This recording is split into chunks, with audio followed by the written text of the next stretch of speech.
anticipated either of those plays. So we'll have to see what JDG's plan is coming into this pick and ban, but it looks like they're going to stick to it, right? Get rid of the 2v2 nuisances. Yeah, so far, same draft as game number 1 with the next TF JDG as well. Same AD carry bans coming out from JDG. And we'll see if they choose to go the same direction they did last time with the Viego. It is going to be banned away. And then the last ban, I believe, was a Felios by EDG in the first game. And to be honest, if I'm EDG, if it ain't broke, don't fix it, right? It worked last time. Why would I not just run it back? Yeah, and now I'm curious to see if JDG do just go back towards the Jin Jao, the winning matchup in the, if you're going to go towards the Lee Sin. But JJ kind of proved in the last game, right? He's perfectly happy to take the Lee Sin into this matchup. You take the Jin again for EDG. You got the strong push in the bot lane. It feels like we're just going to run it back right now. And again, I think for JDG, it's not the worst plan in the world. It was that bot lane going, or sorry, that early game going so awry that really caused them issues in the last game. Yeah, so rinse and repeat so far with the Jin coming out from Viper. And I will say, EDG need to pull their socks up a little bit in the 2v2 on the bottom side. But, well, JJ's got Lee Sin. So, wrap it up, boys. It's over. JJ's got another MVP for himself. Good job, mate. Yeah, I think for JDG, I actually don't mind them going towards the Zoe here. I'd actually prefer them, rather than going towards the Kai'Sa, which kind of like holds missing to that bot lane, go towards the Ezreal. I still think Ezreal does really well in the poke scenarios, especially if you're going to go towards that like Crown of the Shattered Queen build. His damage is absurd, especially when it comes towards a poke scenario, but it looks like LPC going to just go back towards the Kai'Sa. And I mean, we're just running the same compositions here. JDG just kind of agreeing that the early game decision making was the main factor, not so much the actual play. But here we go. Okay. I like it. This Samira. Someone in the crowd with an interesting high five. Yeah. Love it. Yes, Samira for LPC. I like it because, hey, they already got a 2v2 kill in the first game. Why not be aggressive on the bottom side? I think it's a good strategy. Whereas EDG, they're like, you know what? Oh, actually, no, changed it at the last second. The Vex coming out from Scout. Let's go. Yeah, I actually like this adaptation, right? Because one of the big things for Samira is she likes to run around, she likes to dash, she likes to jump around in team fights. Well, Vex very good at shutting that down, whereas Ryze not going to have that same effect, especially if she's getting her blades whirled around her and you're not going to be able to CC her. So I actually like this adaptation from EDG, and you've still got a good amount of poke and push in that mid lane as well to try and combat Viego on the zone. So nice ideas coming through from EDG, and we're seeing the bans being run back here with the Sion, but actually JDG have gone with what we were talking about in the last game, right? Get rid of these supports that can kind of be a bit of a nuisance, not only for Samira, but if you end up with a push on the bot side, something that's capable of setting up dials. The Sion being banned again, which is intriguing to say the least. Obviously, this is something from scrims that I'm not privy to, but clearly the tank, I'm assuming tank top laners, maybe a Sion support, who knows? Rel getting banned as well. Alistair taken off the board by JDG. And now our final ban could be something like the Leona that we saw from Mako in game number 1 of the series. Yeah, I imagine it will be very good at kind of like shutting down the Samira, unless it's banned here, which I wouldn't be surprised at. It's going to be the Annie ban. I knew it was going to come through.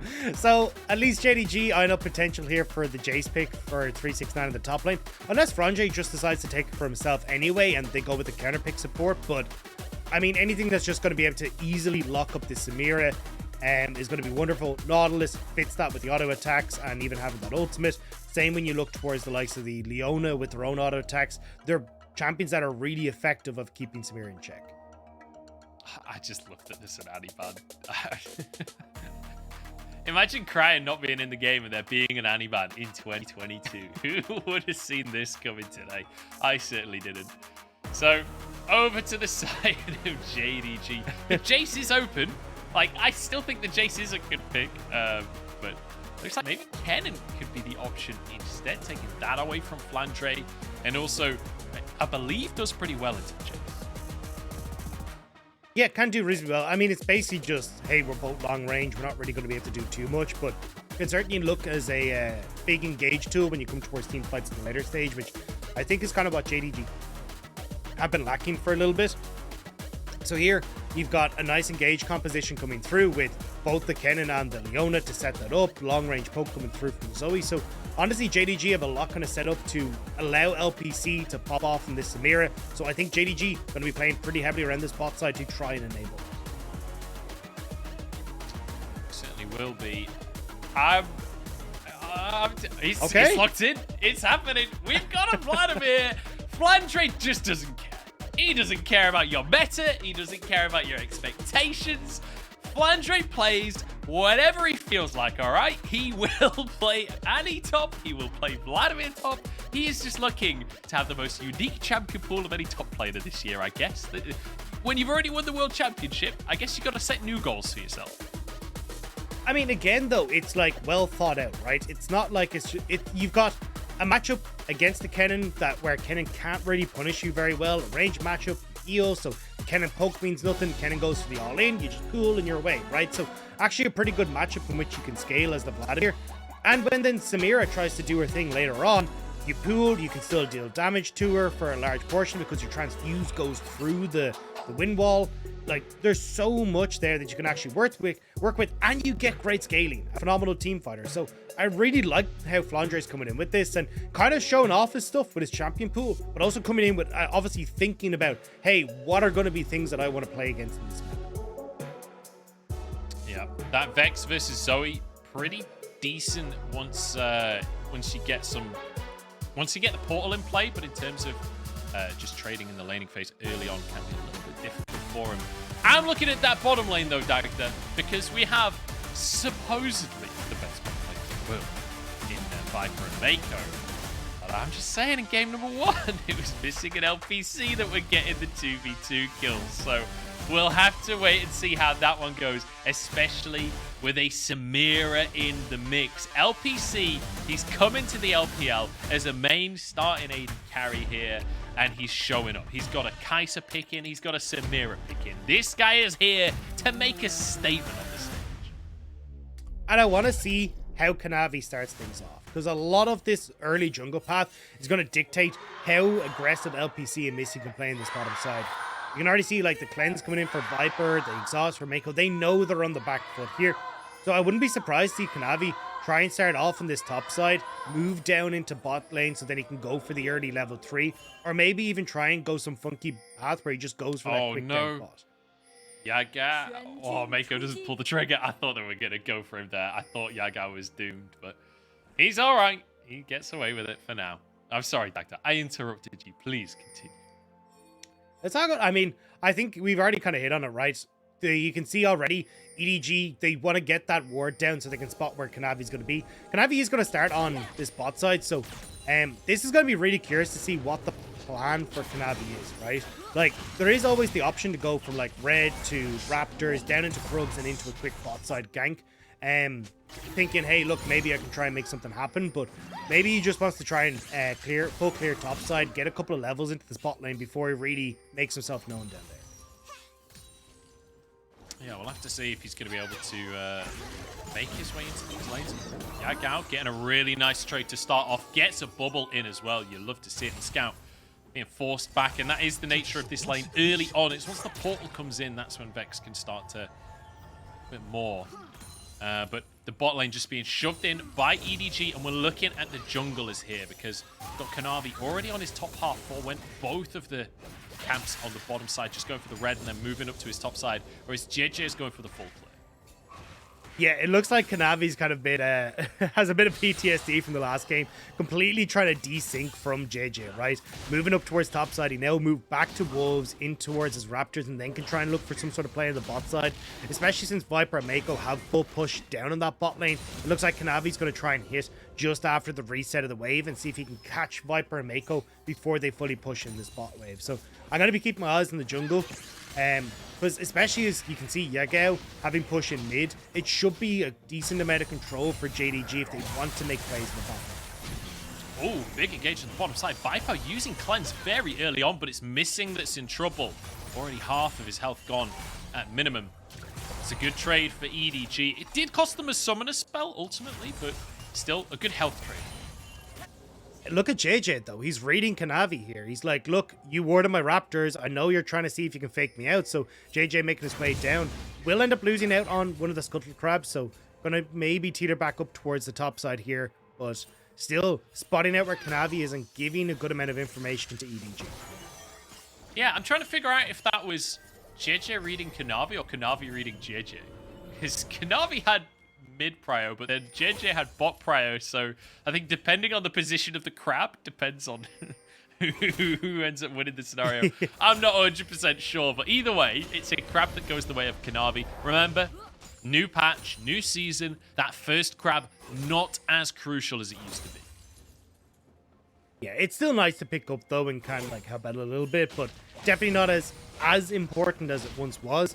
EDG at the moment though, Viper and Mako go for the reset. They're just like, hey look, there's too much pressure down on this bottom side. We don't want anything to do with it. They pick up the double longsword, so makes themselves a little bit safer and have a little bit more DPS if some sort of dive was come down. And they're still back in time to pick up this wave. So EDG responding nicely to what JDG have been trying to do so far in the early game. Yeah, much slower pace and less coin flip invades from Kanavi.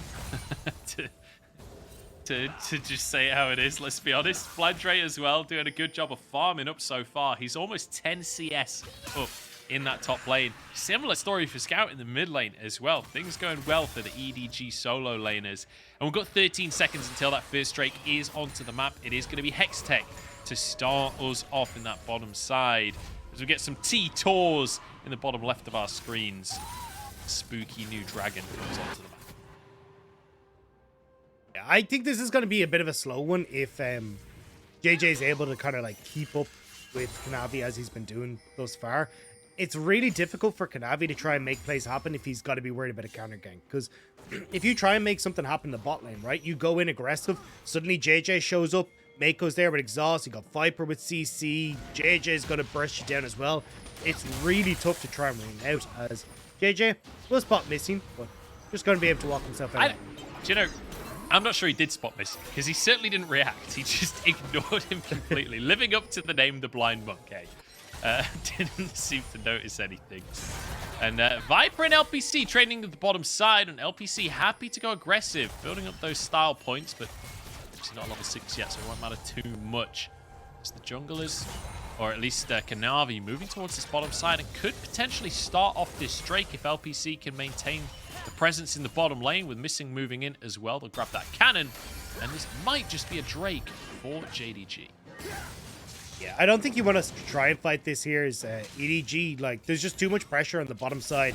Samir is in a really good spot, and being able to give her over kills early is a disaster. So just look for the pick and you go. Yagao manages to get out of range of the Q though, and actually trades it back onto Scout, dropping an Ignite with his spellbook. So Scout actually losing out on that trade despite Yagao being outnumbered. Very nicely done by Yagao.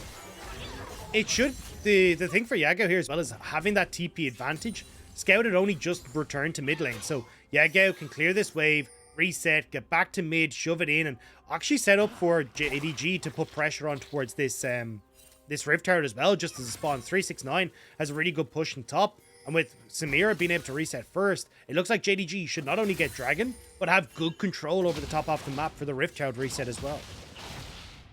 Yeah, and I just want to point out there as well, we saw the observers highlighting it was Flandre moving back up towards that top side. This is like this signature move Flandre had back in 2021, right? If he had the opportunity to get priority to shove a big wave in, he would make an attempt at going mid and helping Scout find a lead individually. And it's good to see that, you know, we're in a new season, it's a new year, but it doesn't matter. That strategy's still going to come true as Viper could be in trouble. And Mako actually manages to block the Zenith Blade there. Goes underneath the tower himself, but he'll go down for first blood. And the root comes down onto Missing. It's not enough from Viper. Very nicely done by JDG.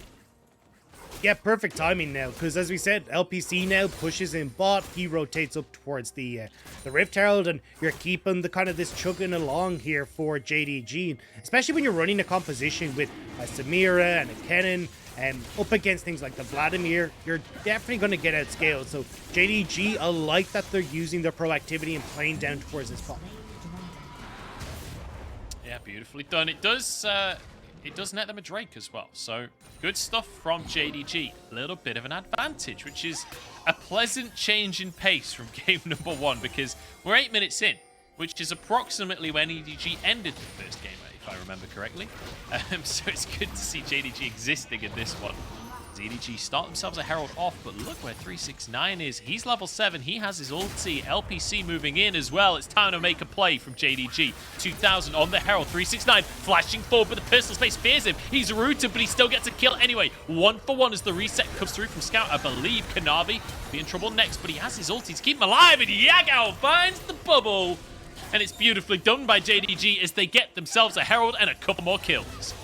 I don't think they actually got the Herald. I think JJ smited that right as he went down, and it's actually Flandre who managed to pick that up on the top side. So JDG, they trade 2 kills for the Rift Herald going towards Flandre in the top half of the map. So we'll have to see what JDG now can try and do, but a bit unfortunate that they couldn't quite get there in time because they took a quick pit stop to get that dragon.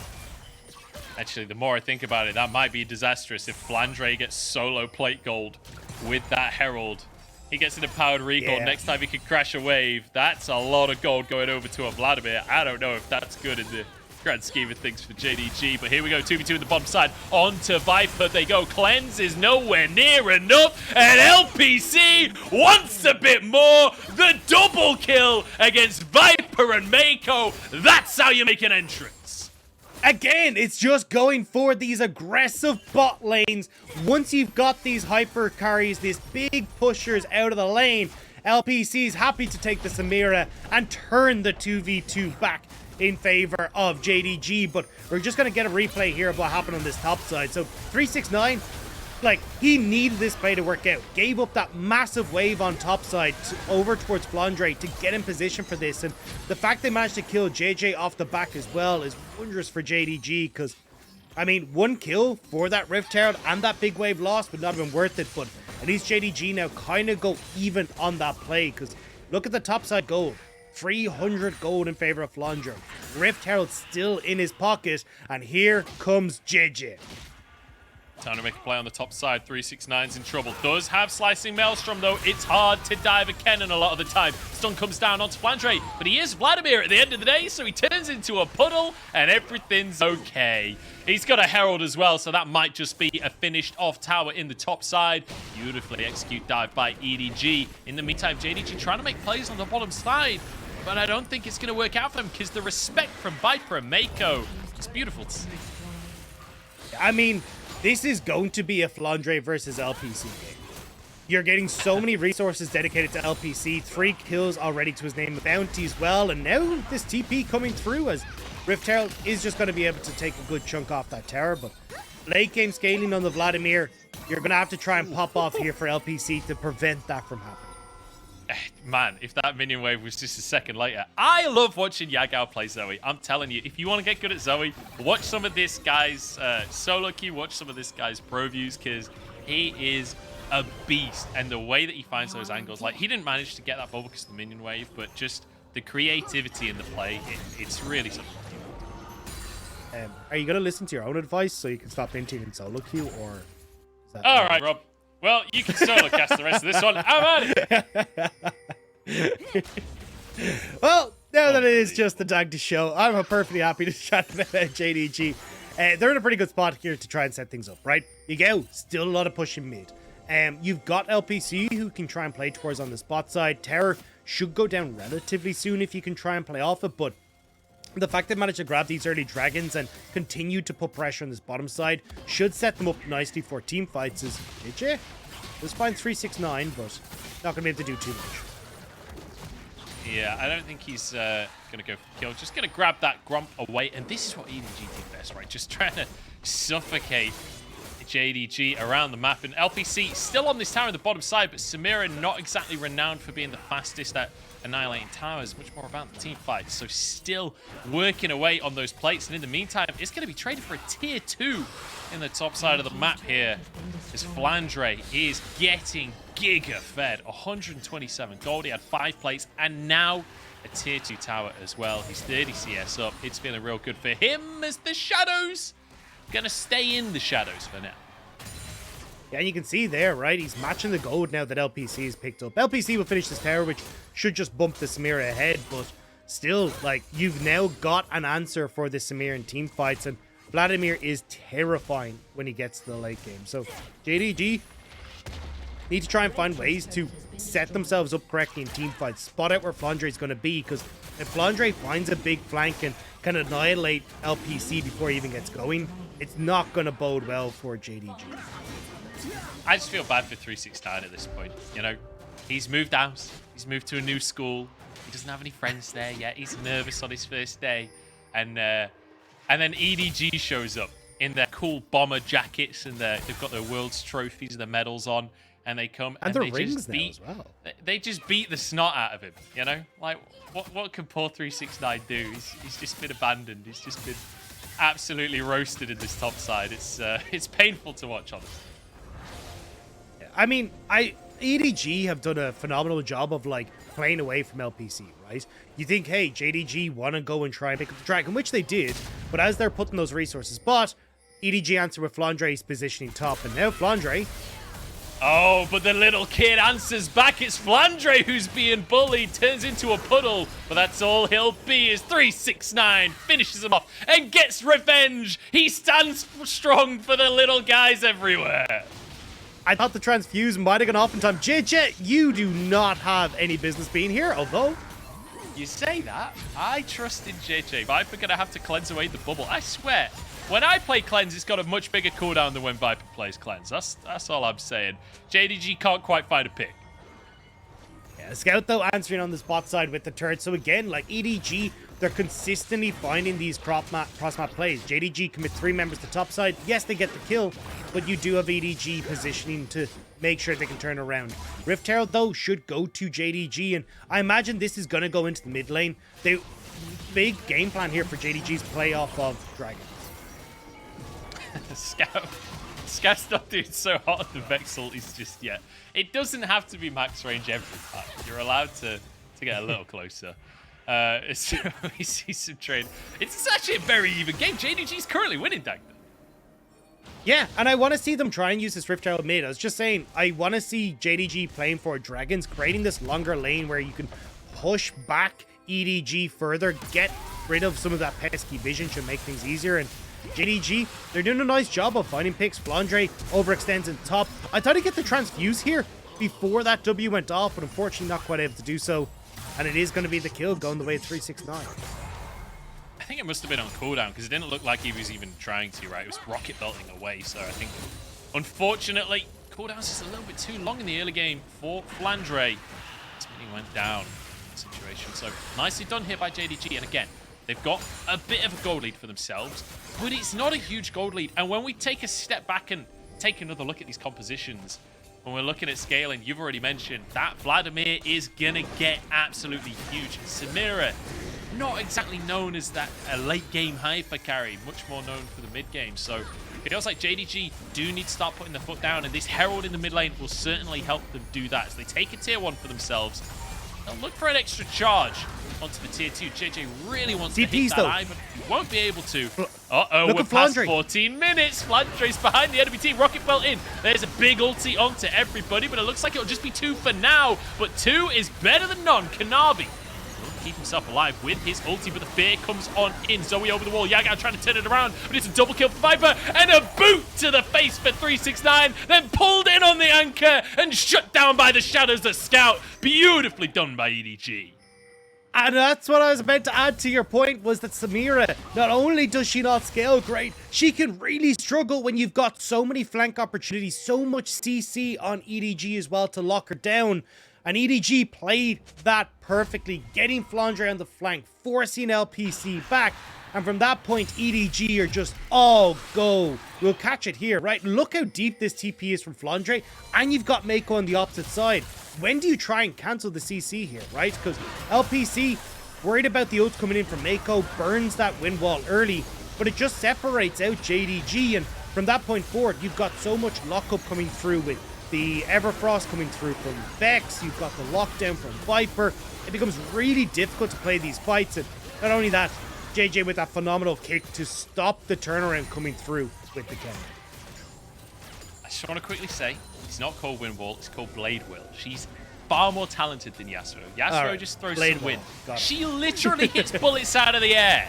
And now we've got some more bullets flying as the fight kicks off. Kanavi having to use his ultimate preemptively here. Also, coincidentally, literally the same ability as Samira, just long duration. As EDG grouping up in the mid lane. And gold is now even, by the way. EDG are pretty much caught up in terms of the game. And now potentially could get control of the dragons, and that was the big win condition for JDG. It's a bubble though from Yagao, but they can't follow it up onto Mako, and now CC Chain onto Missing. They can't finish anything off though. They're just teetering on the edge of a fight here. But the dragon started off. It is a cloud, which is not the greatest ever, but it's actually taken by Kanavi anyway. So third Drake going the way of JDG. Beautifully stolen. Another miss from Scout. He's 3 out of 4 on the misses so far of the ultis this game. But now the re-engage from JDG in the longest non-fight in the history of League of Legends. Nobody dies, but JDG get mildly low. I mean, you're going to take that as JDG, right? The fact that they didn't have positioning on the dragon and still managed to take it is pretty good considering the composition that they have. They really want 369 to be able to like come in on flanks, get on towards Scout and Viper, and make sure that they can spot where Flandre is coming from, but with no vision in the area, no control, Viper's dead! Yeah, taste lightning, Viper, taste lightning. Snakes, not that good in a thunderstorm, apparently. Who would have thought that? I would have expected, you know, they're quite low down, but I guess the lightning still finds its target. 369. You know, all of that stuff that was going on in the early game and all that stuff from game number 1, he's not in a good mood. He's ready for some revenge. I will say though, like JDG would love to start baiting Baron around a bit now, like trying to draw EDG into that top side. Kennen not having flash is actually a pretty big hit. So although it is a nice kill and a nice bit of gold for 369, not having flash for some of these potential fights is actually a relatively big deal. Now it's going to be 25 minutes before you could really have to worry about 369 flashing onto you with that ult as EDG. It's very true, but he does have an unchained, unleashed teleport. I was trying to think of another unword, but unevolved came to mind and it wasn't really appropriate. But he will be able to teleport behind fight is the point I'm trying to make here, if the vision is good from JDG. And historically, that was one of the things that this team was always very good at.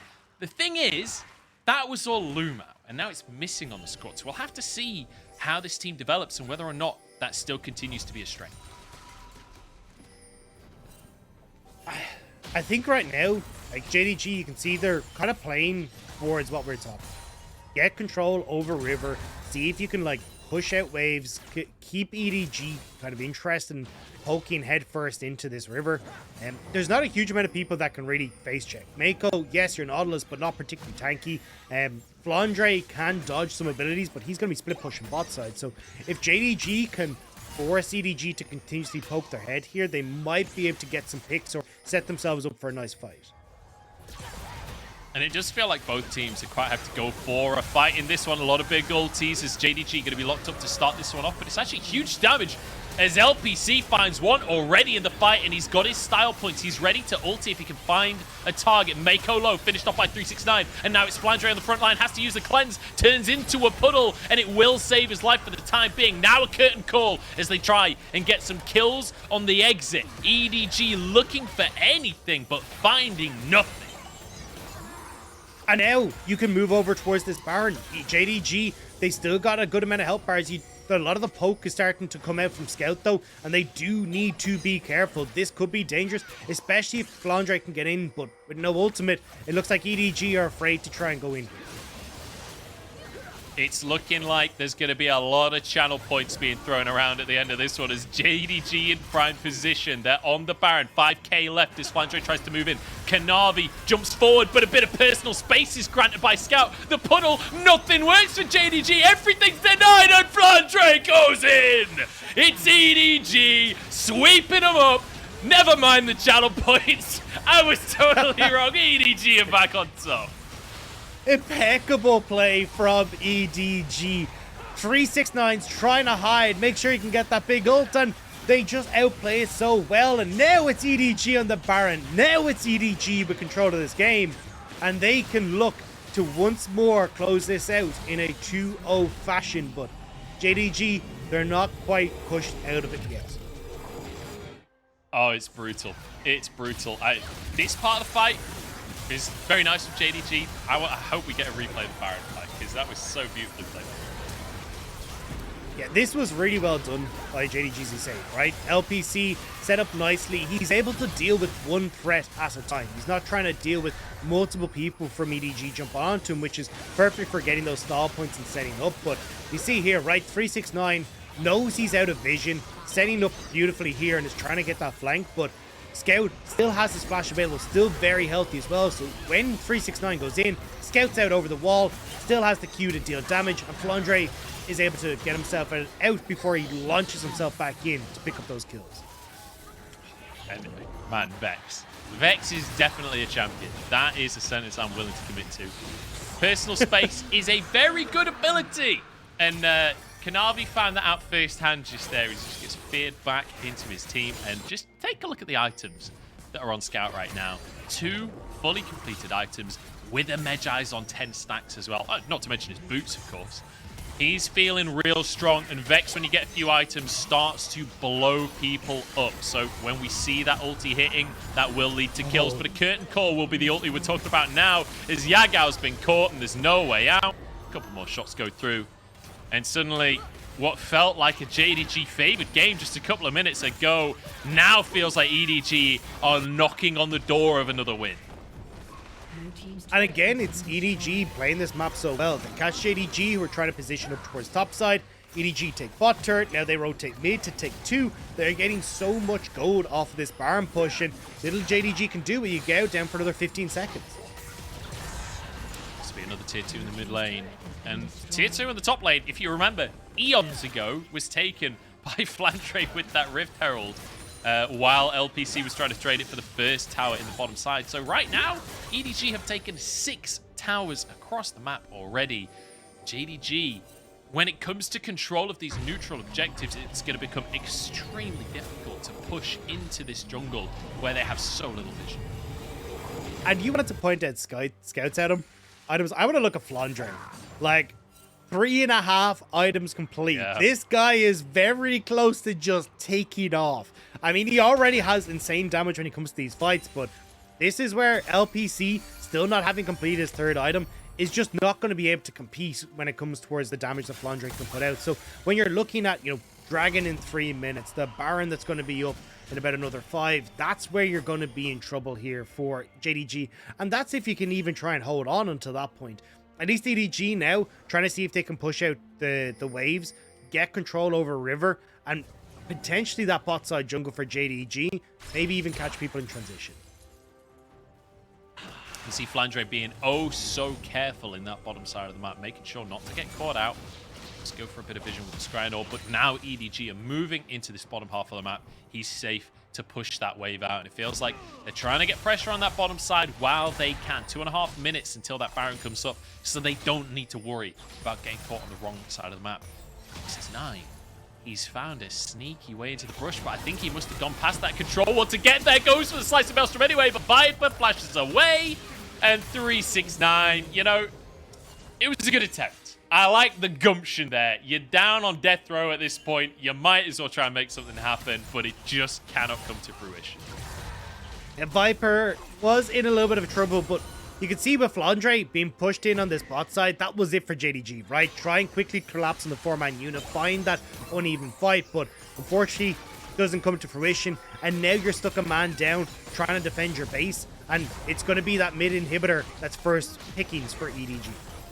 Look, you can take the 369 out of top esports, but you can't take the top esports out of 369. He's gonna make the mojo plays, and they may not be good, but I love him anyway, You gotta respect that. It's an inhib down in the mid lane for EDG, as JDG looking for a couple of picks if they can find them, but Neverfrost, all of the CC coming down onto Kanavi. His ulti will keep him safe for the time being as JDG look for a little bit more engage onto the team, and it's Scout to go down first. Kanavi retreating low on HP as the rest of the team try to follow it up. LPC spinning around, but EDG somehow are coming out on top, and JJ, can he carry the fight? Flandre's alongside him as Mako's gone down, and actually, up on the top side, 369 gets 2 for himself, and suddenly, it's all flipped on its head once more. I mean, it could have been a phenomenal fight for JDG, but Flandre managing to win out in the uneven fight on the bot side. And JDG, though, they'll take that, right? What was not looking so hot for them to be able to defend their base actually turns into a bit of money back in their pocket. And we'll see in the replay here, right? Flandre tries to take a step forward to just get a bit of poke damage on towards Kanavi, but having that pool down means that he needs to be very careful where he positions in this fight. Can't really move up to get a lot of damage off the E, so you've got a lot of separation here for EDG. And you can see here, right, LPC tries to go in, but that transfuse damage is so damn much at this stage. JDG managed to pick up a good amount of gold off the back of this, and might just help them steady the ship, as we've got Dragon now in 10 seconds, and JDG have got back control of this bot side jungle. And you know, EDG struggling to close out this game after such a dominant game number one. I think this is the perfect moment to make ridiculous sweeping statements about the future of this organization, Dagda, as they go towards the second Drake in this one. JJ finished that one off. 2 Drakes now on the board for EDG. They can move up towards this Baron that we talked about before. TP coming through. It's Scout behind enemy lines here. Missing, trying to start the fight. This 369 might be able to stop Scout joining the fray. Shadows needs to come on through, but Scout's just stunned up. He can't get into the play, but personal space saves the day. Fears across the team, and he strikes fear into the heart of any JDG fans at home. JJ looking to chase down Yagao, who's just desperately fleeing with his tail between his legs. Oh, the TP, is it going to be cancelled? There's no kick available, and it means Yagao gets out with his life, but that's all he's got. Oh, yeah, it doesn't look like 369 would be getting the 3-6, what is that damage? Almost finishes both of them, but he hasn't finished the Void Staff. If that Void Staff is finished, I think that's a double kill, but it wasn't meant to be. We'll call that a 6. It's not quite a 3. We'll call that a 6. At 10 seconds, though, in LPC, EDG don't feel confident with the health bars they have. They can close out the game. So instead, they turn over towards the Baron. No TP available for Yagao. No TP on 369 because he's dead for another 30 seconds. So no contest here from JDG. And EDG once more coming out with the successes. All right, Baron on the cards once again as EDG go for it. And I mean, let's be honest, there's no universe this is even contestable. It's already in the back pocket, 17-12. And you know, it's not been the cleanest game ever from EDG. That was the first game, but it's still looking good for them. And when it comes to team fighting, that's where they excel. Keep your eyes on Scout. Yeah, I mean, Scout gets a ton of damage coming through from 369. The Rabadon's Death Cap, the 369 is doing work, but I mean, perfect fear coming through with the flash there. And from that point forward, there's just no way that you can set up. And I don't know what Missing was doing that far up, right? You don't have 369 position. You have no vision of where EDG is. Just a big mistake from Missing that EDG do a good job to punish. Okay, moving on to try and clear the vision here. Does feel like EDG or at this point. JDG once again onto that kind of last chance saloon that we saw for pretty much the entire game in game number one. See if they can hold on this time. Some of these team fights have looked good, and 7 kills for 369. He has now finished that Void Staff. He's got healing reduction. If he can get onto Viper, this is still fightable for JDG. That's a very deep TP. It's going to take him a long time to get in the fight, but it doesn't matter because Flandre has run it down. And now 369 is behind 3 of them. This is the moment for JDG. And 369 sets it up, but actually couldn't do the damage. And now EDG are back in. Scout is doing it. LPC spinning around, but he can't quite finish the kills off. The curtain call comes through. How the hell did EDG win that? That's just not fair. That was so well orchestrated from JDG. The deep flank, the pick on Flandre. But EDG, they're just too far ahead. And the wave is there, Munch. This is it. That's going to be that. It's a bit of a heartbreaker for JD. Oh, the in-him response. I think it's still going to be the end of the game. It's a heartbreaker for JDG. After that fight looked so good. He got the 3-man ulti. It felt like that was going to be it. But no Zhonya's, no stopwatch, and no win for JDG. EDG get themselves a 2-0 win to start the split off strong. I believed for a second, Munch. I believed in the mojo. That brief moment where 369 had found that play. But yeah, well played.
JJ and Mako syncing up together, making sure they're getting that deep vision. It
right, which is like banning away the big 380 carries I've seen, and then playing these more aggressive styles like the Kaisa and Samira. But it worked out in this game. I think having a little bit more pressure down towards the bottom lane could work out. It felt like we're still seeing JDG kind of rely on, hey, you know, EDG have overextended a Rift Herald. They thought they could sneak to get these advantages for LPC versus, you know, Kanavi and Yagao moving bot off of the pressure that Yagao had on Zoe. So I think there's still a lot that I'd like to see more of from JDG, and we kind of saw it hinder them a lot in game number 1. So still a lot of growing room, still seeing a lot of the same pains that we saw in last year, despite the mix-up with 369, but you have a lot of time in spring to try and sort out these issues. Yeah, plenty of time. This is just the first series for both of these teams, so plenty of time to figure these issues out. But I have to say, game number 2 from JDG, managing to make it that close of a game, managing to have that strong of a performance against literally the world champions. I know we keep on saying it, but guys, this is I honestly see this positively for JDG, because I saw this roster, I wasn't super convinced, especially when I saw that Hope wasn't going to be playing today and it was going to be LPC instead. I took that as a negative thing. I think I was wrong. I'm liking the look of LPC here. I'm liking the look of this roster from JDG. Clearly, there are some things that need to be worked out. Plenty of time to work that out. Maybe this could be a team that can contend for some of the top spots. I mean, potentially, but I think EDG have kind of shown very much why JDG are going to struggle against some of the top teams, right? Like EDG showed incredibly well how you can exploit JDG through side lanes. They got massive leads through it. They were playing cross map consistently, and it made it very difficult for JDG to find these big windows and keep winning through them. All right, well, we're going to head over to the stage where, if I heard correctly, I believe we have an interview with Scout. So, Wendy,